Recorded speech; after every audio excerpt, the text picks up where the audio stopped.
Welcome back, everybody. Today we're going to get going with Chapter 3, and Chapter 3 is all about writing classes.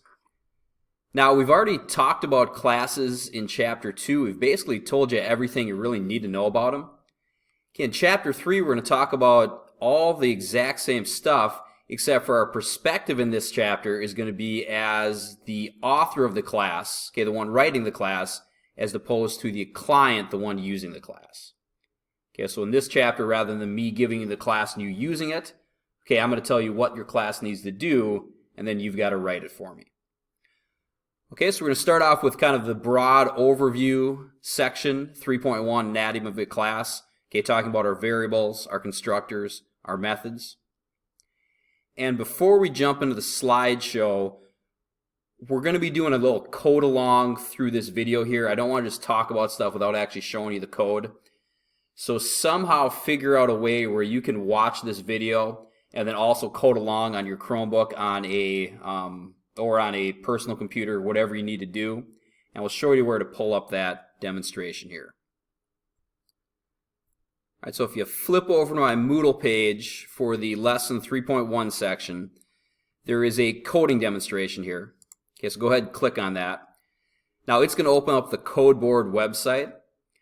Now, when using the CodeBoard online, it's important to make sure you are signed in. Now, as long as you don't click sign out, it should just leave you signed in. But if it says you're not signed in, just click on the sign in now. Click sign in, and it's going to take you to the project to get going with here.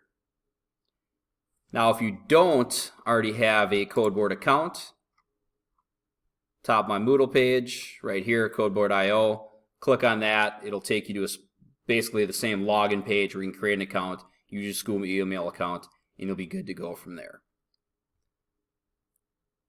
All right, so back to CodeBoard then.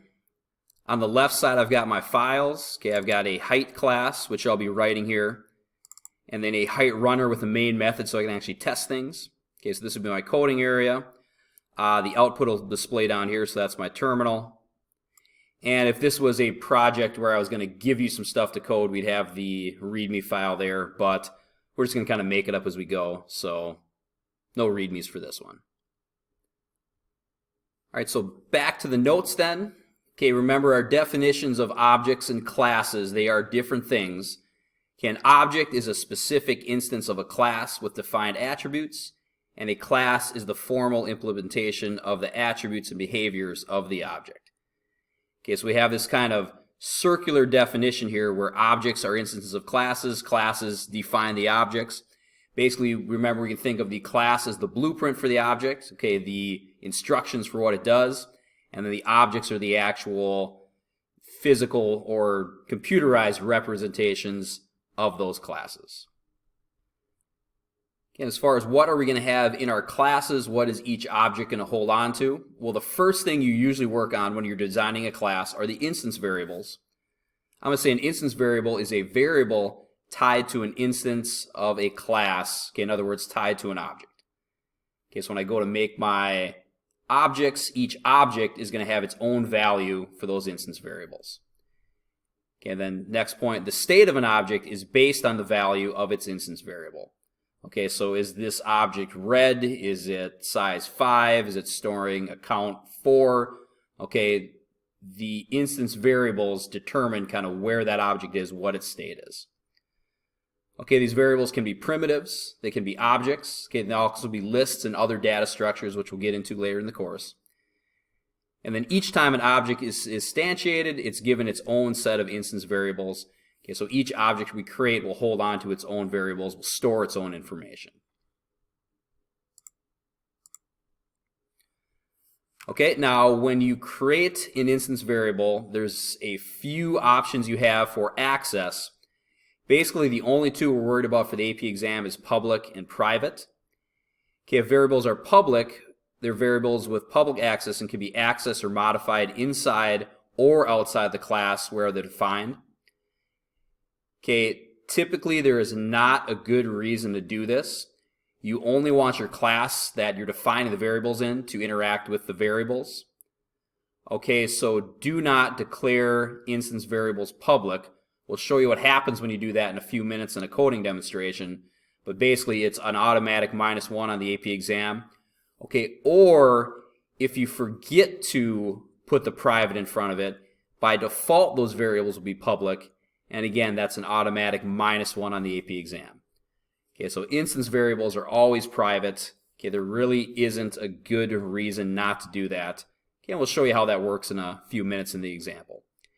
Okay, for private, those are going to be variables with private access and can be accessed or modified only inside the class where they're defined. That's what we want to do. We always want to make our instance variables private. Again, all instance variables should be private access, and I'll keep beating that into your brains because it's an automatic point off on the AP exam. So in other words, other classes can't interact, can't directly access our variables, but what we'll have then are public constructors and methods to manipulate the private data. Okay, so you'd never want to give your other classes direct access to your class's variables. You want to give it access, limited access, through public constructors and methods. Okay, this keeps all data tucked away nicely inside the class. This is the idea of encapsulation, where I hold all my information in a class and then define specific ways other classes can interact with it. Okay, then last thing before we actually create some instance variables, we'll say instance variables should be defined at the top of the class. All instance variables should be initiated in the constructor. We'll do that once we actually talk about the constructors. And then instance variables can be used by all methods of the class. Okay, so the class you're writing has access to those instance variables. Other classes should not.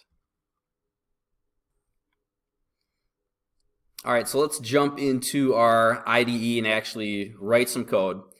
Now, I don't, again, have a README for this code we're going to write. Basically, we're going to work on creating a height object. And what this height object is going to do is store some values, some feet and inches for things we could find the height of. And really, it's going to be made to kind of make calculations a little easier, okay, rather than just storing them as instance variables in a runner class. Okay, so I'm going to say the height, the two things I want are feet and inches. So what I'll do is I'll say private feet, private int feet. Okay, so we want to give the access type, the type of variable we want to store, and then a reference name for that variable. Now, I'm not going to assign it anything here. That assigning is going to happen when I run my constructor. And we'll do the same thing for inches, private int inches. And I'll say those are my two instance variables of the height class. Okay, each height object will hold on to its own values for feet and inches. Okay, so there's two pieces of information we're going to store. A couple of things about that. Again, the instance variables, you want to define those at the top of your class. So it's going to be the first thing you do, the first thing you write. Now, it's okay if you keep writing some code and you come back and add some more, but keep those at the top. That's the best way to keep those organized. And I'm just going to add some code here.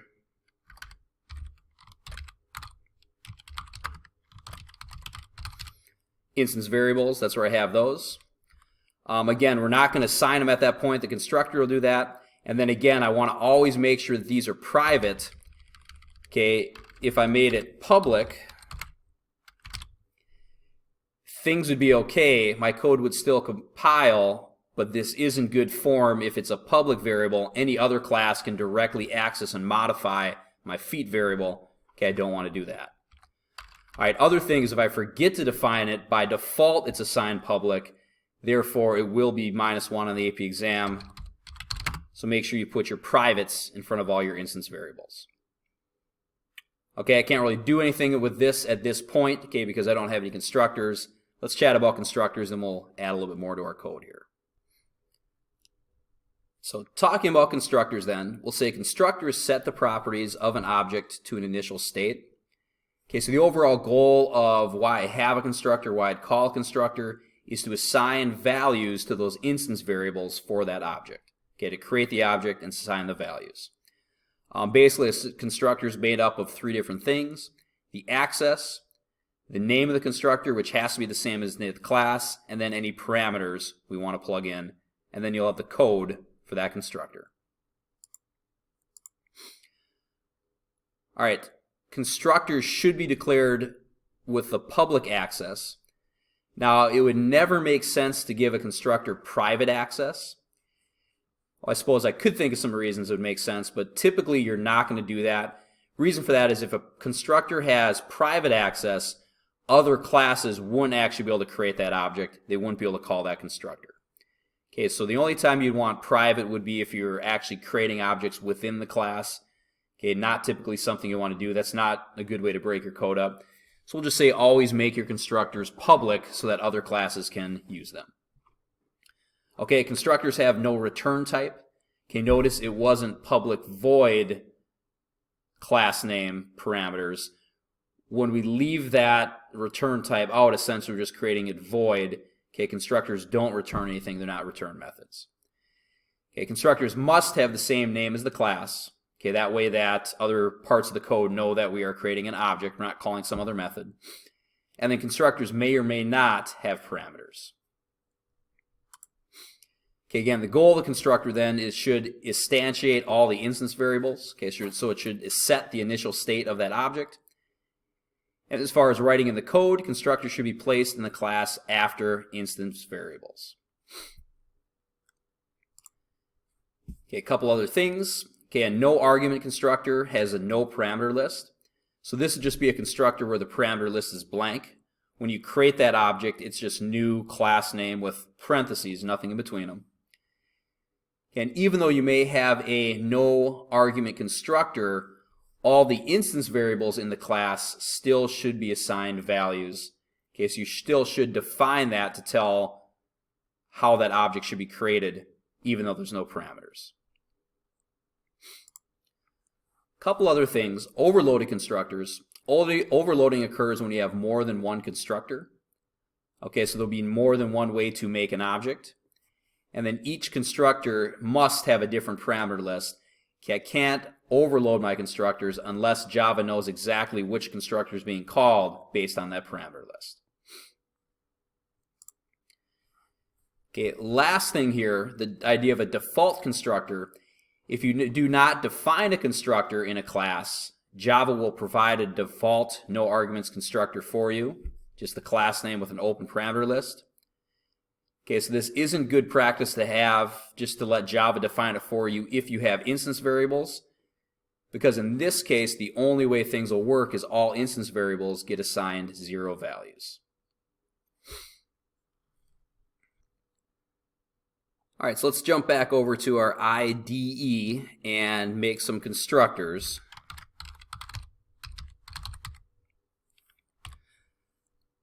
All right, so this will let us actually start creating some objects and using objects. Okay, so let's just make a simple one that sets both the feet and inches. So we'll say public. And again, you always want to give your constructors public access. If I don't, other classes, including my runner class, won't actually be able to call it and won't be able to make anything. Okay, we'll say public, no return type, and then the constructor name is just going to be height, the name of the class, and then here on my parameter list, I want a constructor that sets both the feet and the inches. So we need to tell Java what type of parameter we're passing in. We'll say int, and I'm just going to say ft for feet. And we'll say we want another int parameter, and I'm just going to say in for inches. And then within my constructor, I'm actually going to set those values. We'll say feet, the instance variable feet, gets the value ft, as in the value of that parameter passed in. All right, and then inches gets in. Okay. So now I can go over to my runner code, and I can not quite test completely to see if that constructor worked, because we're going to need some methods to do that first. Okay, but we can actually create some height objects. We can say height, so name of the class I'm creating an object from. We'll say ht1, as in height object 1, equals new height object, and the height constructor we just made takes 2 parameters. It takes feet and inches. We'll say 5 for feet, 10 for inches. And I guess all we can really do at this point is compile it to see if things are working correctly. Compile. Compilation successful. Okay, so we successfully created a height object. Again, I'm not going to be able to test it without some other methods, but we're able to create that. Okay. Let's do a few things to overload this constructor next. So let's make another height constructor that only takes inches. Let's say public height, and we want to pass an int parameter in. We'll just say in for inches. Now here we're going to make a constructor that only passes inches in. And why would you want something like that? Let's say that the measurement you took is only in inches. So for example, let's say I know that somebody is 72 inches tall. I still want to be able to break that down and set their feet and their inches. Okay, so I still should be setting both instance variables. And here's how I'll do that. We'll say feet gets the inches passed in divided by 12. Okay, so this is something we did a whole bunch of in Unit 1 with integer division. If I divide the number of inches I pass in by 12, it's going to give me just the whole number, just the integer part of that. And in other words, it's going to tell me how many feet are within that number of inches we passed in. Same idea then, I can say inches is equal to in mod 12. Okay, so inches will be assigned the remainder of when I divide by 12 of that parameter in the inches I pass in. And when I do that, I should get okay, the feet and the inches separated for me. Let's go back to the runner quick and see if that constructor is working for the most part. We'll actually have test the math part of it once we make some methods. Height, let's say height 2 equals new height object with just inches passed in. So let's say somebody is 44 inches tall. Okay, if it compiles, we're on the right track. All right, good deal. Okay, let's do one more thing with constructors. Let's overload this one more time. Now, we talked about the idea of a no argument constructor. That'd be a constructor with no parameters, with no arguments. And we said that if you don't define any constructors, Java gives you a default no argument constructor. Okay, so at this point, something I can't do is I can't say height 3 equals new height with no parameters. If I want to compile this, we get an error message. Yep, and it says it doesn't have the no arguments here. Okay, so I don't automatically have that no arguments constructor once I make other constructors. So what I could do then technically is, let's say I come here and I comment out my other two constructors.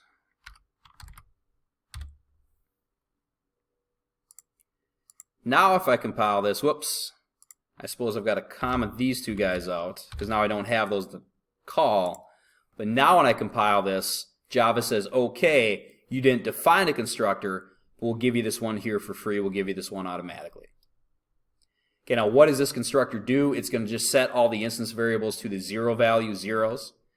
Now that might actually be something we want to do in here if we just create a height object without any parameters. We'll just say both parts start at 0.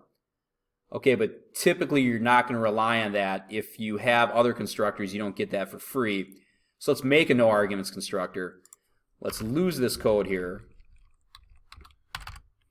And then if I want a constructor that sets everything to 0, I actually have to define it that way. So public height no argument constructor, so no parameters. Make some space here so we can see my code. And this is just going to set feet to 0 and inches to 0. Okay, so this would be, for example, some type of height object that we could add to as we go. Now when I go back to my runner, Java should say I'm okay with this 2-argument constructor, the single argument constructor, and the no argument constructor, because now I've defined it. Compile, is that going to work? Yep, looks like it works. Okay, so we've got some constructors to actually start making our classes. And again, last thing, constructors are below the instance variables. So it'll be instance variables, constructors, and then your methods, which logically makes sense because that's probably the way you're going to be creating something. What type of data does it store? How do I assign that data through the constructors? And then get into the methods. What do I want to be able to do with that data? All right, so next up, we're going to talk methods. Okay, I'm going to say a method is a collection of statements that perform a specific task and return the result to the caller of the method. Okay, methods will have an access type. These can be public or private. We'll talk about when to make each one of those go through. Methods will have a return type. You need to specify that for the method. You'll have a method name, okay, the parameter list, so parameters, yes or no, can have them, can not have them, and then you'll have the code, okay, the statements that get performed, and then actually return the value. Okay, so methods can have either public or private access type. If a method is public, other classes can call that method.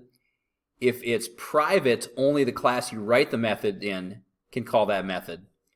So usually we'll call those helper methods, methods that basically break the code up within my class, but I don't want other classes to be able to call it. Typically methods are public, but like we said, you can make them private. All right, methods have a return type, and we'll say they're void methods if there's nothing returned. Method names should be descriptive, just like our variable names. And then methods may or may not have parameters. All right, each method should perform a single function. Okay, so you don't want a big, long, crazy method that does 50 things at once. That's not good code design. You want to break your code down into specific methods that do kind of one thing at a time. Okay, then methods should be placed in the class after the constructor. So again, your class is made up of your variables, followed by your constructors, and the rest of it will be your methods. All right, a few other things. Overloading methods. Again, overloading occurs when you have more than one method with the same name.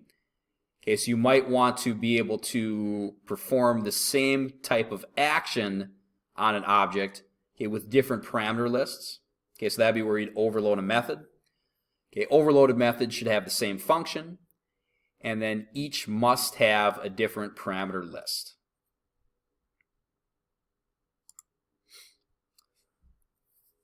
What else do we want to say? Accessor / getter methods. These will be our return methods. Accessor methods are public methods that access private data from a class, and then accessor methods return a single value. Okay, so these are our getter methods that actually get information from the object. Okay, let's stop there and jump into our code and actually create some methods. All right, so where we're at right now, I've got a height object that stores feet and inches, and I have some constructors to create the object,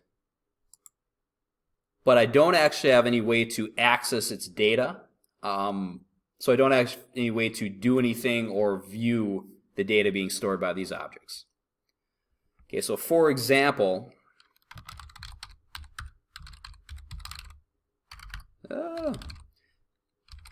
if I try to print height1 dot feet, okay, if I try to get the feet from height1, Java's not going to let me do that. I can't access that data directly, okay, because my feet variables are private. Now what I could do is I could switch these to public. Whoops. Try that again. Then this code will compile. Then I can access, okay, the feet I plugged in for height1, which was 5. All right, but like what we said, I don't want to be able to do this. I don't want to design my classes where other classes have direct access to those variables. That doesn't encapsulate the data very well. Okay, so that would work, but don't do that. What I want to do instead is I want to make public methods to actually access and change my private data.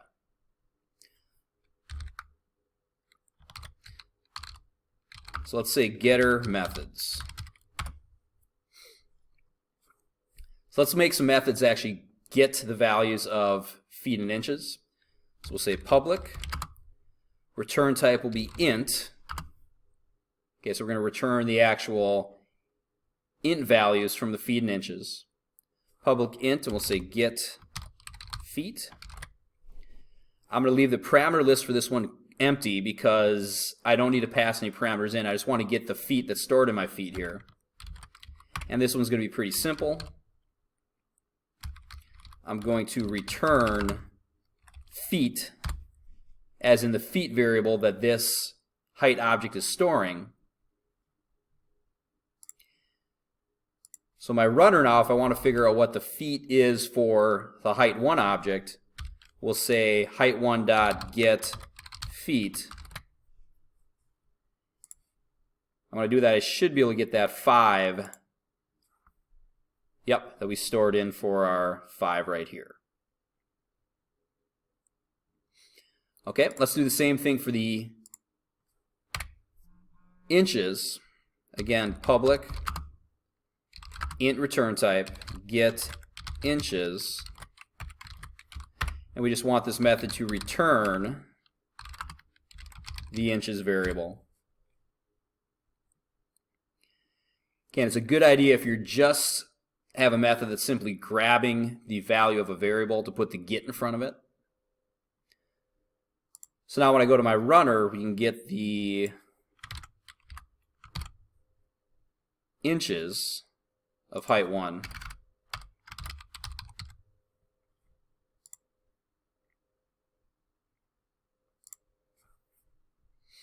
Yep, so like we said, we plugged in the 10 inches here. And I suppose I can do the same thing for height2 and height3. Copy this and paste it. And so at this point then, once I actually have my getters, we can test and make sure that those different constructors work correctly. So hopefully they did. We don't have to go back and fix those.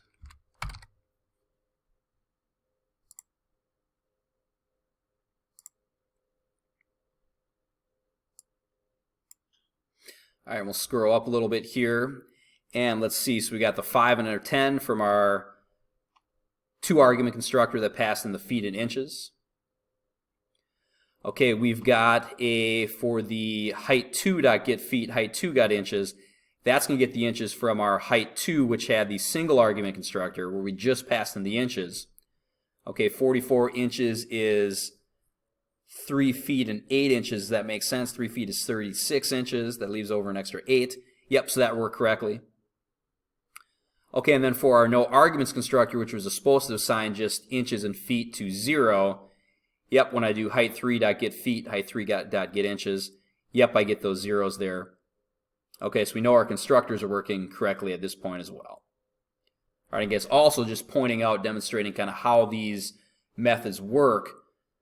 The way Java knows which variable to grab from which object is because I place the object here, and then when I call that method on that object, it's going to interact with that specific object's data. Okay, so that's how I kind of break things up into different objects and keep things separate. All right, so more about methods. Now, in general, the methods you write for a class can be split into, for the most part, 2 different categories. Your accessor methods, which get the values of your variables. And then the other part we'll say are going to be the mutator methods, the methods that actually change or set the values of your variables. Okay, so we'll say mutator methods are methods that change the properties of the object. Okay, so change what's stored in the variables. Okay, typically mutators don't return anything. Usually these are void methods. Now there are situations where you want to both change something and return something, but in most cases our simple mutators just actually do that change. Okay, we'll say that a class without any mutators is said to be immutable. Okay, can't change variables. Okay, so if I define a class with private variables and I don't have any mutator methods in it, in other words, once I make that object, I'm stuck with it, I can't change it, we'd say that's an immutable object. All right, so jumping back over to our IDE, let's make some setter methods.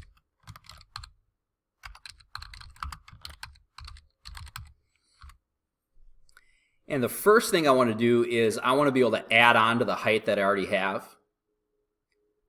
Okay, so let's say I'm keeping track of some type of height, like the height of a stack of bricks or something, and I want to be able to add more to that stack. We want to be able to change what's happening with that object. Okay, change the height, the feet and the inches for that object. So let's say public. I'm going to say this method is void. It's a mutator. It's going to change the state of the data. It's not actually going to return anything. And let's just say add. And in my parameter list, I want to be able to add both feet and inches. So we'll say int ft for feet, int in for inches. And then what we'll do is we'll say that feet, as in the feet variable holding onto, gets the ft parameter added to it. So we'll say plus equals feet. And then the inches we're holding onto will be plus equals in. All right, so that's going to add the inches and add the feet onto the feet and inches that we're currently holding onto. Okay, now one issue with this method here is, let's say that, like in the case of my first height object, I'm storing 5 feet 10 inches. And let's say that I call this method with, time out a second here, what do we want to do? So let's go print this. I'm going to comment this out. So we'll just worry about that 5 feet 10 inches for now. So let's say I call this method height1 dot add, and let's say I want to add 2 feet and let's say 5 inches.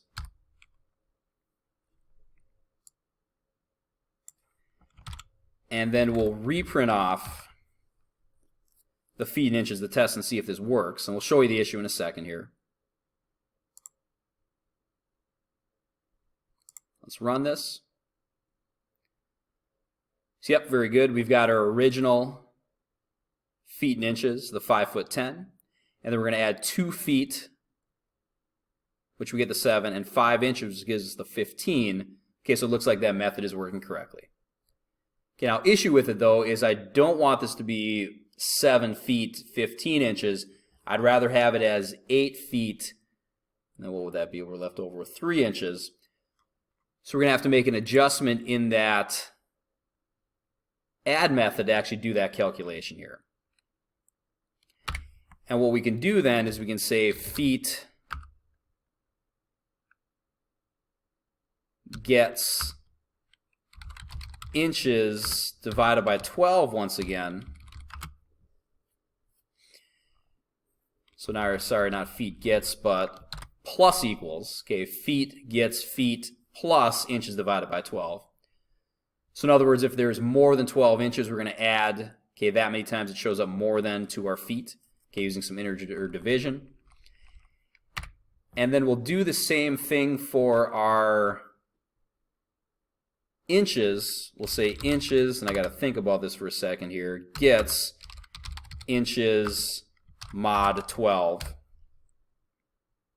Okay, so after we've added in the feet stored in our inches, okay, any multiples of 12 into our feet here, then we'll reassign inches with just the remainder of 12. Now, if there isn't 12 inches there, it'll just give us that remainder. And I feel like I can do this easier. I feel like I can do the same thing here. I should just be able to say plus, or not plus equals, but mod equals 12. So inches gets inches mod 12. I think that's going to work. Let's go back over to our runner, run, and yep, there we go. So when I added 2 feet and 5 inches to 510, I get 3 more feet and 3 inches. Yep, because again, that 15 inches converted. So we've got that conversion happening there. Okay, what else can we do here with setters? Well, there's really not much else to set. We just have the 2 variables. What I can do is I can overload this method. Let's say public void add. And how can we overload it? Well, just like we did with the constructors, we made a constructor where I could pass both feet and inches, or just a constructor where I'd simply pass inches. So let's say we can do the same thing with the add method. We'll make a different add method where we just pass in inches, the 1 parameter. All right, we want this to essentially do the same thing. We'll say that inches, our inches variable, gets added to it, the inches parameter.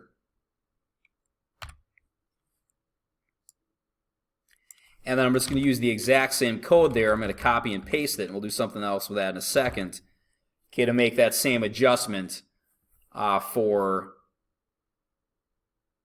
adjusting inches to feet if we have more than 12 inches. Will that work? Yes, it should work the same way.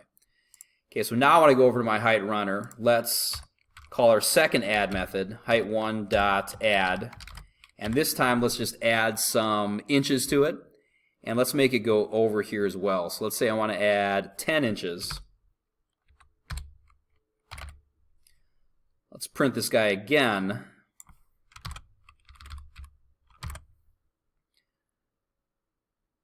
So in other words, I should be adding 1 foot.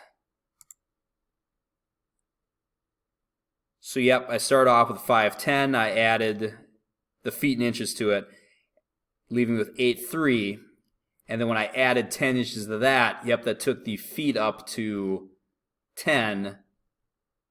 And we have 1 inch left over. Okay, so there's an example of overloading our method.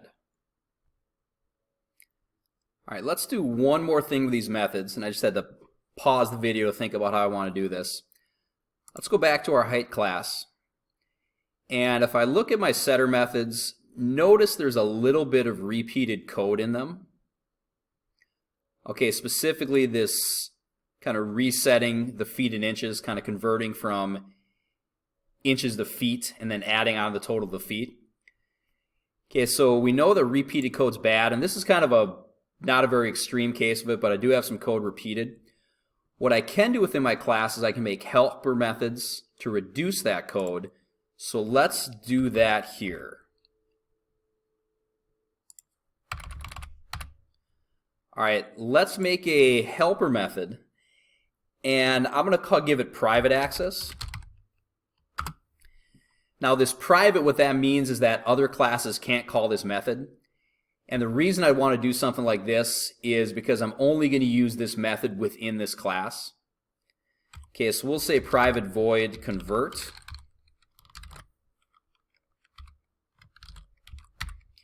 And what I want to do for this conversion is I want to take this repeated code and place it in a method.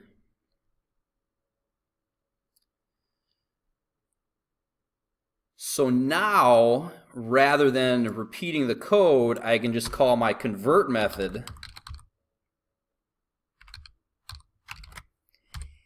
And it's going to do the same thing I had there. It's going to add onto the feet and drop the feet out of the inches. Again, not a very extreme case. I suppose we're not actually technically saving any lines of code here, but it is making my code a little simpler. And if we had a bigger, more complicated class, this would be something to make life easier here. Okay, so let's see if that worked the same way. Do we get the same numbers out? Java likes. Yep, we get the same 8.3 going to 9.1. Okay, so our convert method works correctly. Now again, it's a private method, meaning that I cannot, in a different class, though, go height1.convert If I tried to compile this, Java would not like it. Whoops, right now it doesn't like it because I'm missing my semicolon. Yep, again, convert has private access. So again, the reason you want to do something like this is to make it so that other classes can't access the method because they don't need to, but I want to use it within the class I'm writing. So we get rid of that before we move on here. Okay, last thing we're going to talk about is one other specific type of method, the toString method. And this will be something we use a lot as we go through the rest of the year here. Okay, and a little bit of background to it.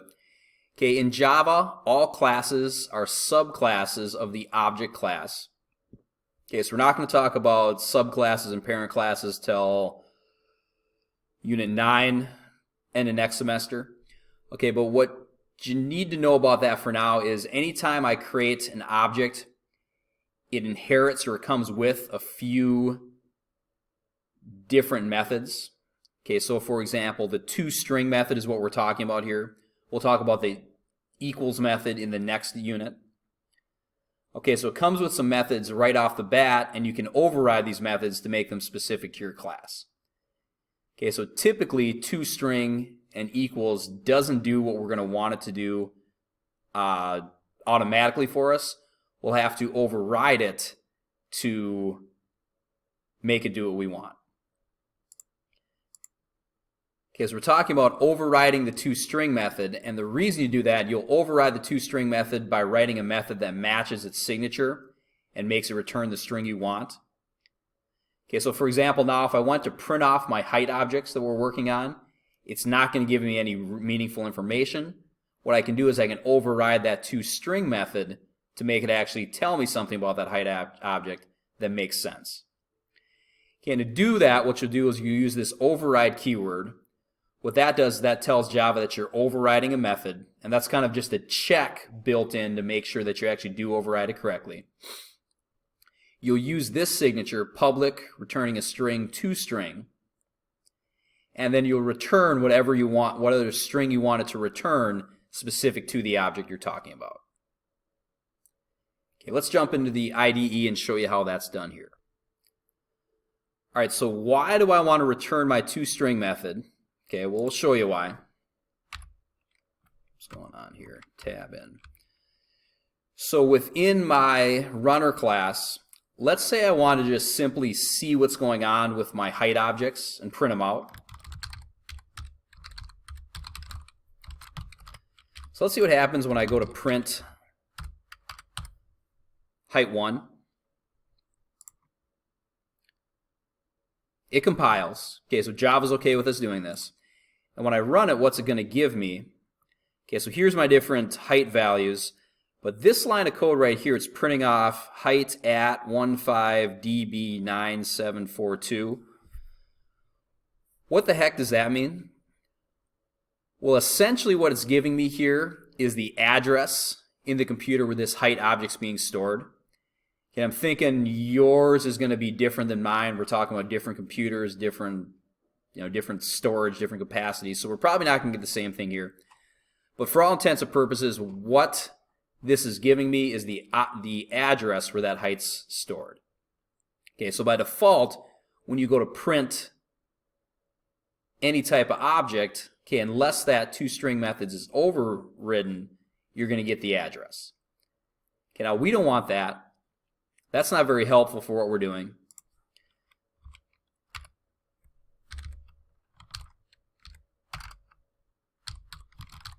So let's override that.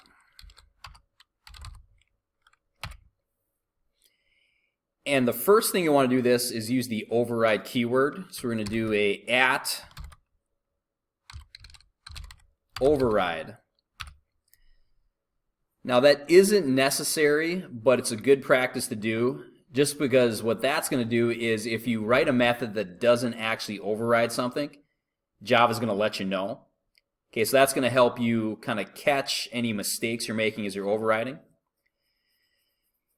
Okay, to override my method, just like I did for this add method, I need two methods with the exact same signature here. Okay, so I suppose technically I'm not overriding here, I'm overloading.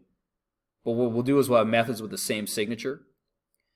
And that signature is public string, because we're going to return a string, and then toString is the method we want to override. And I'm not overloading because this signature is the exact same, including the parameter list of our initial toString. So I'm overriding. And what I want to return is some type of meaningful representation of what this object holds onto. And that's going to be in a string form. So let's do this. Let's just say return the feet variable. All right, plus, we'll say in quotes a apostrophe, so as in feet, space. And then we'll say plus, let's add a comma to that as well, space, the inches variable, plus double comma, which I suppose we can just go comma, comma. I don't like that. Let's go escape sequence, parenthesis. Yep, so then I have my 2 commas, okay, for the inches. I'm going to throw a period at the end of it, I suppose, too, to kind of wrap it up. Okay, so now when I go to print this, same lot of code, we'll compile it again. Whoops, I need my semicolon in my height runner, or my height class. Hopefully you guys caught that on me. So now when I go and compile it, Java likes, and when I hit run, yep, it's going to give me the string representation of that object that I chose. Okay, so a nice way to kind of write 9 feet 1 inch. And I can choose to create that any way I want. I could also just write out feet